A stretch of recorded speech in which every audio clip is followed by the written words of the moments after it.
नमस्कार मंडळी, आज आपल्या सोबत आहेत एका खास कुटुंबातील विशेष क्रिएटिव्ह व्यक्ती, एक्स लेफ्टनंट कमांडर राजीव गीते सर.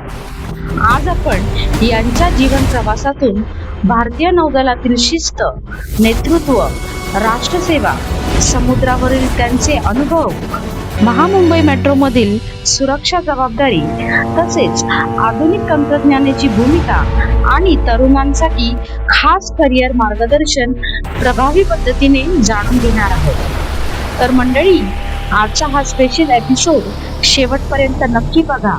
कंटेंट अतिशय व्हॅल्युएबल असल्यामुळे सबस्क्राईब आणि शेअर करायला विसरू नका.